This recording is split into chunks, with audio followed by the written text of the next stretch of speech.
Hey, what's up, everybody? Dan Tortora here of Superpowered Pop for a very special conversation on Thor, Love, and Thunder, coming off of us seeing the second trailer to this movie and a much longer trailer, which was super interesting here and really, really cool. So I want to break it down, the things that stuck out to me, and of course, make sure that you subscribe to our YouTube channel right here for Superpowered Pop, as well as find us on Facebook, Twitter, and Instagram, all at Superpowered Pop. So with this trailer, it starts off with Korg as our narrator. You know, Korg, as we remember him from Avengers Endgame, as he's sitting there playing a video game there with Thor when Thor kind of let himself go and he was heavier set.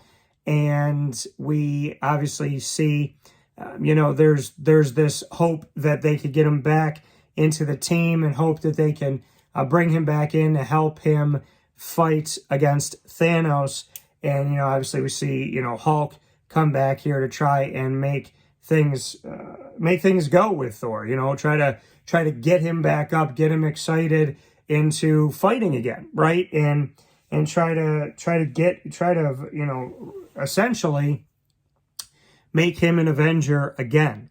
So to bring him in and have him help the cause to take down Thanos in Avengers Endgame after Thor went after him with Stormbreaker and was able to withstand any fight of the Infinity Stones from Thanos as he drove Stormbreaker into Thanos' heart, as Thanos whispered, "You should have went for the head."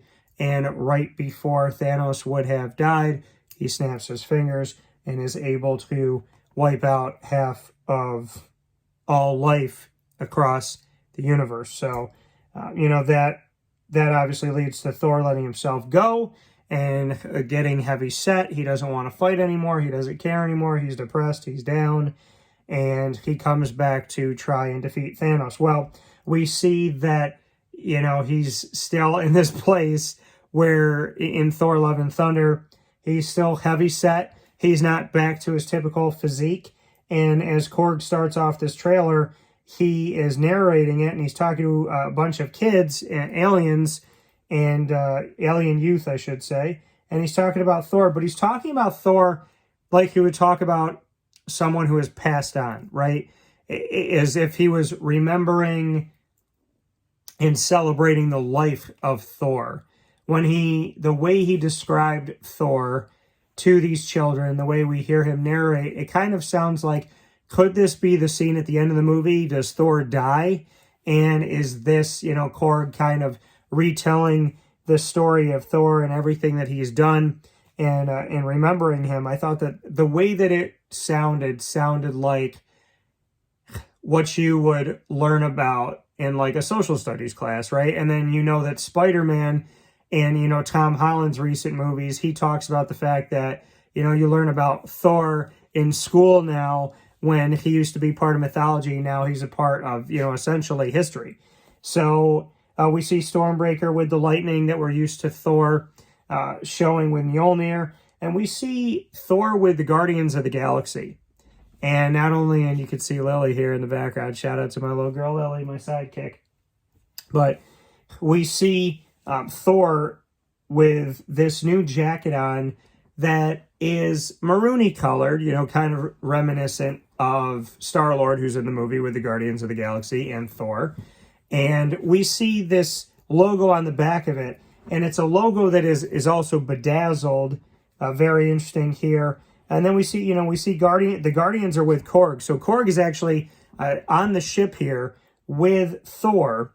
And we hear him talk about how Thor went from a dad bod to a god bod. When he says dad bod, we see him with the chains, which is something that we saw in the first trailer, and the giant skeleton of this being that has passed on. So we see him back there with the trucker hat on and still that dad bod. And then he says to god bod, and we see him pulling the Alyssa Milano, which is Star-Lord's ship and the ship that the Guardians of the Galaxy use. So I would imagine that scene in the movie of him pulling the Alyssa Milano ship, as we see him fit, is the, you know, probably tail end of his training.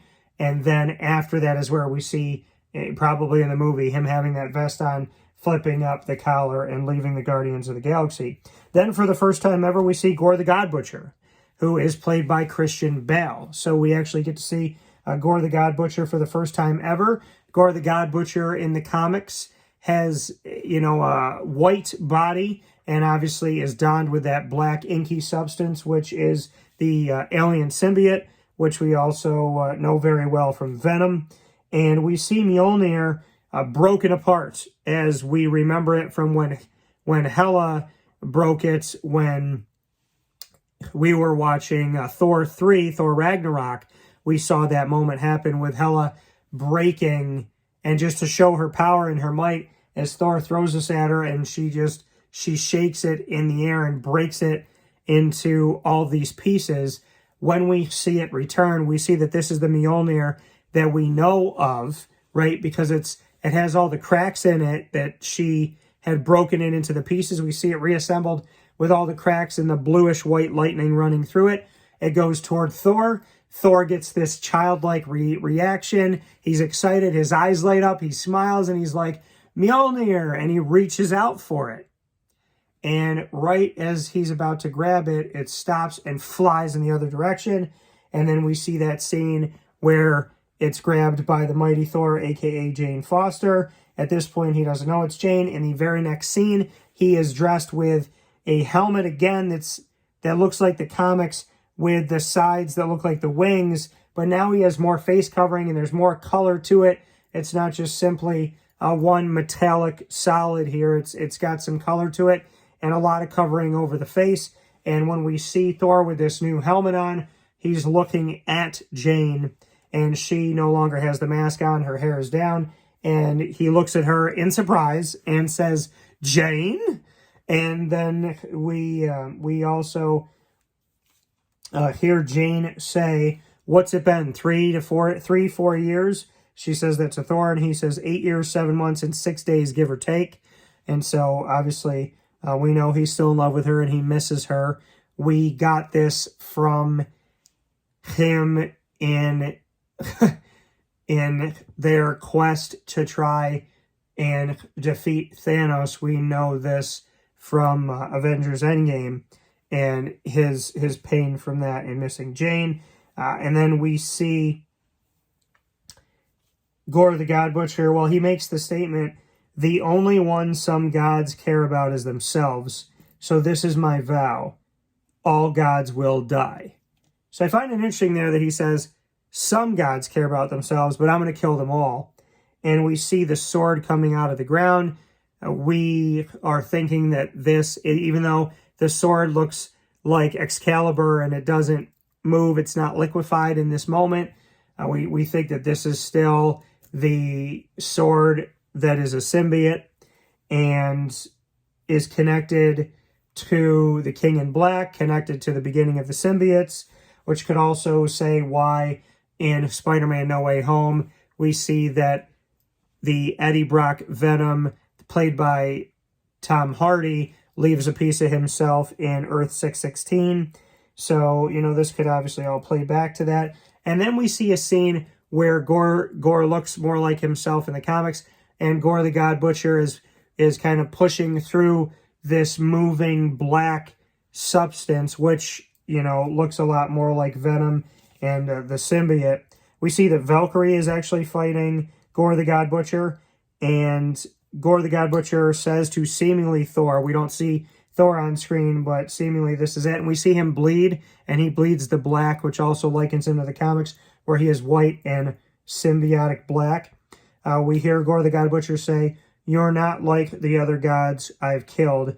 You have something worth fighting for. And we see the black and white in this preview. When we see Gorr the God Butcher, he's in a black and white place. That not kind of symbolizing that when he kills a god, when he takes over, so to speak, that he turns everything into himself. It's almost to illustrate his power. It's also reminiscent of Sin City, for those of you that saw that graphic novel turned into a movie with Mickey Rourke and company. Mickey Rourke, shout out to him, was in Sin City, and also played in Iron Man 2 as the villain. So really cool to see that, you know, he was in both. When I saw that, like, black and white kind of brought me back to Sin City.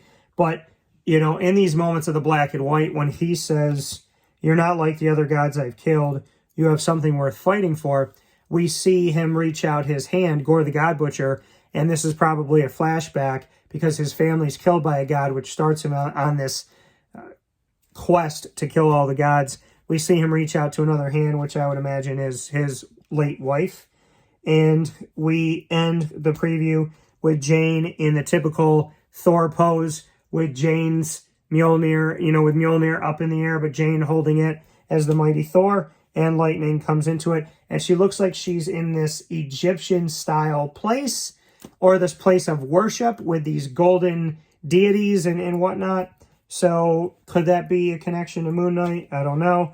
And we see Mjolnir light up with lightning. So a lot of great stuff in this. Also in this, Korg says that after saving Earth for the 500th time. So he talks about how many times Thor has saved Earth, and obviously embellishing here, or maybe Thor has over his 1,000+ years of being alive. So really cool preview, really great trailer. And of course, Thor 4 had its trailer in Game 4, halftime of the Eastern Conference Finals of the Miami Heat at the Boston Celtics. So fittingly, we see Thor 4, Love and Thunder, which is Thor, Love and Thunder, during Game 4. Biggest takeaways, the symbiotic stuff around Gorr the God Butcher, hearing Christian Bale for the first time, seeing Gorr the God Butcher, Christian Bale as him for the first time in live action from the comic books page, and taking something that, you know, we've seen more recently in the comics, which I think is cool. Are we leading towards symbiotes in the MCU more often? Does Venom have a bigger role? Are we going to see the King in Black? You know, because we also see the symbiotic sword that is at the end with Black Knight in the post-credits, one of the post-credit scenes of the Eternals, where we hear Mahershala Ali's blade for the first time ever in the MCU, but we don't see him. So will symbiotes have such a bigger role in the upcoming Marvel Cinematic Universe? I think that would be really, really cool, because I'm a massive Venom fan. Spider-Man is my favorite hero, and Venom is my favorite hero, anti-hero villain. So, you know, they're kind of like right there on the almost same length with each other. So to have symbiotes more so in this world would be fantastic.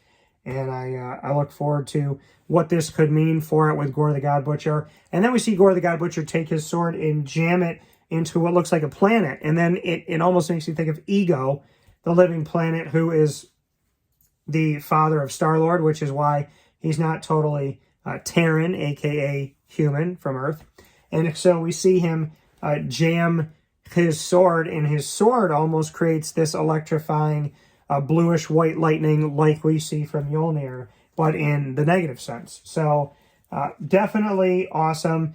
We see Jane use her power as she kind of flips in the air and holds on to Mjolnir and shoots out, which looks like these like ice shots, like these direct shots, but they're like beams of lightning that all shoot out simultaneously to a bunch of different adversaries. And she jokingly says it's her first fight. You know, it's her first person she's gone up against. And obviously we get to see Valkyrie, a little bit more Valkyrie, obviously, within battle. Interesting to see, why is she fighting Gorr the God Butcher? Is she trying to protect Thor? Does he kill Thor? Does she show up to defend Thor? So a lot of questions with this, but more questions answered. And finally getting to see Gorr the God Butcher. And in that scene where he's pushing through that blackness that looks like the symbiotes and looks like Venom in connection with that, that was a really cool scene where I think he looked the most like his comic book self. So let me know what you think. Post your comments here. Lily is hanging out and just keeps walking onto the screen here to let y'all know that she says hello. Best sidekick ever. So definitely check out the trailer. Let me know what you think and post your comments below. Thank you so much. Take care and find us at superpoweredpop.com. Facebook, Twitter, and Instagram at SuperPoweredPop. And, of course, subscribe to our YouTube channel right here. And we'll talk with you soon. Be safe. God bless. No stress. Do your best. We'll talk soon.